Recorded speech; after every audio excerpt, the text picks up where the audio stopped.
Back here now on the show to take a break from the reviews over the past weekend with all the great games that we had.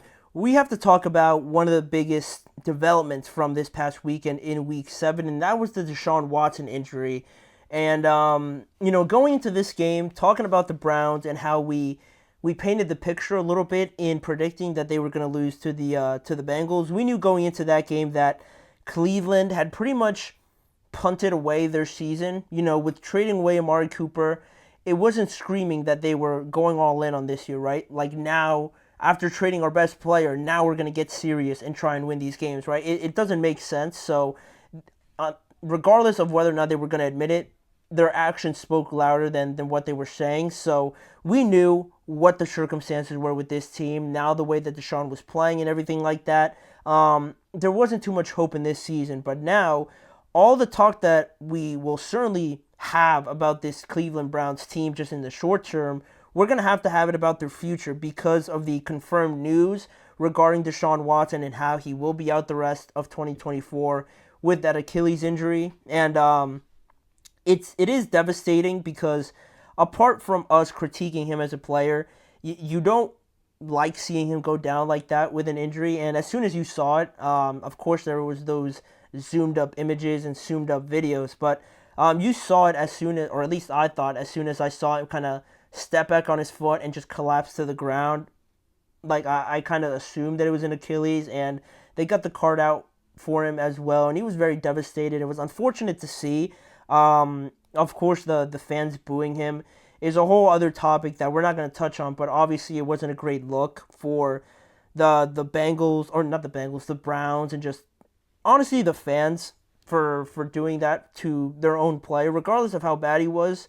I do understand it is tough to see the bad performances, but the man just got injured, so to boo him while he's down, and clearly he was upset. It didn't really sit too well with me, but Cleveland, just sticking to the injury, put out a statement yesterday from their MRI scans, basically confirming the news, and he will be getting surgery, obviously, to repair his Achilles. But according to the reports that I thought were pretty interesting, he said he could decide, or it could be decided between two types of injury or two types of surgeries. The conventional surgery that usually has you out for I think it was like 7 to 8 months or something like that. That's the conventional sort of way of doing it, right? But there's this other method of still having that surgery, the newer speed bridge procedure that can lead to a faster return if Deshaun Watson decides to go that route. It's basically the procedure that Aaron Rodgers went through to get done on his Achilles last season, where he got hurt obviously the first week of the season, and he was almost ready to go very quickly just in general, but he was almost ready to go by the spring.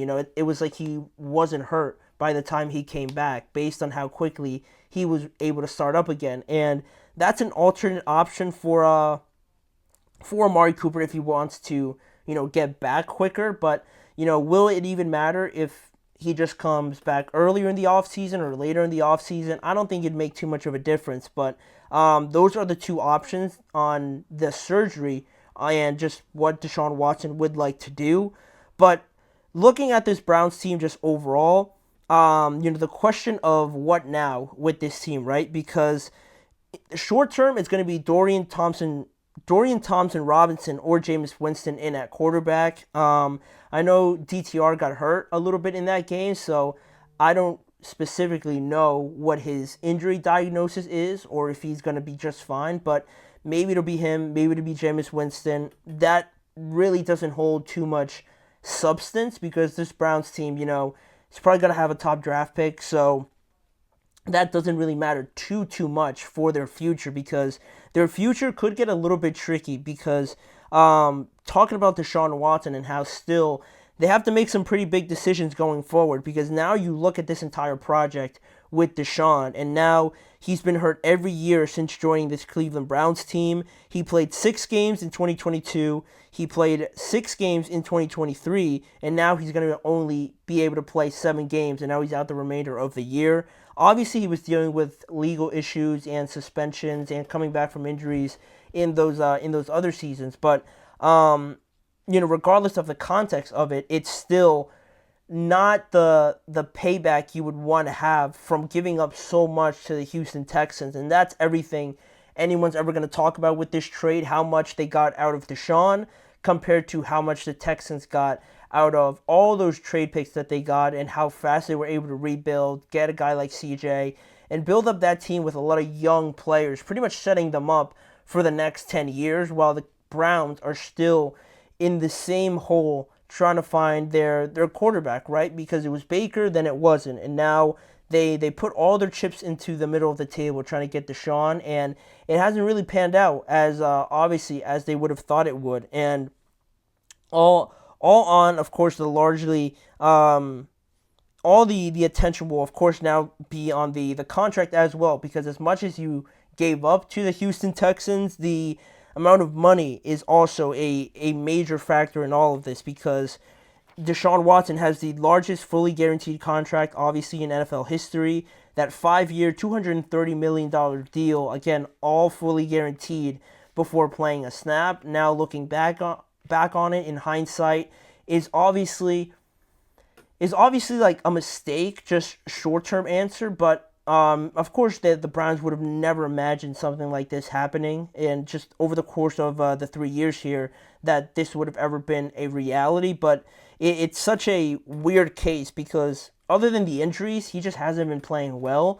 And compared to what we saw in Houston, it's very odd to see. You don't really know what the reason could be behind it. It feels like there's more to it, but we're not going to speculate on that. Just more so on the decisions that the Browns might have to make going forward based on the money of it all, because there are some things to consider here with Deshaun and how these decisions could affect the Cleveland Browns going forward. Looking at one of the first things to know regarding the financial side of things, according to NBC Pro Football Talk, where this information came from, looking at the Cleveland Browns, they owe Deshaun Watson $46 million in 2025. So next year, that's just guaranteed. They have to pay him that.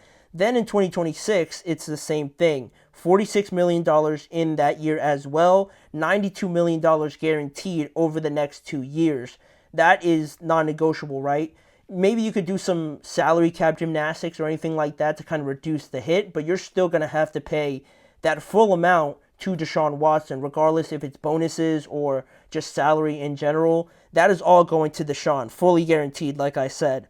Then his contract, just in general, the way it is right now, will have a cap hit of nearly $73 million in 2025 and also $73 million in 2026, plus an additional $26 million if he's cut or traded, a clause in his contract. But what's the most interesting in terms of decisions comes there towards the bottom of your screen, because, with how bad it's going right now and just in general, other than this injury, you don't know how well he's going to come back off of this injury now as well, so that could affect your decisions. But before that, just based on the level of play, maybe in some Browns fans' minds, they were thinking, maybe we should entertain cutting him or finding another quarterback now because this project clearly isn't working. Well, if you decide to cut him, if that is the ultimate route that the Browns decide to go with, they still have to pay him, and they'll have if they cut him, they still have to pay him, obviously, the $92 million guaranteed, but also, if they cut him before June 1st, it'll be a $172 million cap hit in 2025 next year if they cut him before June 1st. So I'm pretty sure that's more than what the Broncos have had to pay off of the Russell Wilson contract. So obviously that's not company you'd like to be in. But in an alternate route, if they cut him after June 1st next year, they'll have a $72 million cap hit in 2025, but also an additional $100 million cap hit in 2026. So the difference obviously is you spread it out a little bit more, or you take the entire massive hit from it next year if you decide to cut him before June 1st. And, you could say, what about trading him? No one's going to trade for Deshaun. And if they do trade for him, the Browns are going to have to give up a lot of draft capital, which I don't even think would make sense, because they'd be giving away a player and they'd be giving away a lot of draft picks, probably, if someone's going to even think about having Deshaun and having to pay him that much money based on his level of play and his injuries now. No one's going to trade for him. And again, if they do, the Browns are going to end up losing anyway, because they're going to give up a lot of draft capital. So I don't even really think that's a reality. So now you start thinking, maybe let's just keep him and do some, rearranging with the restructuring of his contract once again. And, you could do that, but still, you still pay him. You're still going to have to pay him that amount of money. So it would just go to bonuses instead of the cap hit. So what really are you trying to solve or trying to gain from doing that? You're still going to have to pay him that amount of money. You could say that you could free up some cap space for additional players that you could have come in and improve the team. Well, if that's the case, Deshaun didn't look great when he was playing either. So if he's still going to be your quarterback, I don't know how confident you are in that, or the fans will be, if you're just going to run it back at some point next year with Deshaun. So that's one thing. Also, if you are going to get better, and you think you're going to get better, are you just going to run it back? So you try and find another quarterback. Maybe you think you're good enough to go out, find another quarterback, because you're going to have a high draft pick, right? If you bring back the exact same team, and maybe, again, you don't want to cut him, you just want to keep him on your team and just find another quarterback anyway, if you do find one, you're going to have a pretty expensive backup just sitting there, which, again, isn't a great look, because you're still going to have to pay him that money. And, it's almost like irrelevant. It's almost like a situation where you obviously don't want to have the most expensive backup in NFL history just sitting there. That's just something I don't see the Browns ever doing. And it's just like a big joke, really, at that point, that you're just having him sit there and still paying him a boatload of money. So that really doesn't look good on the organization as a whole. And it's also,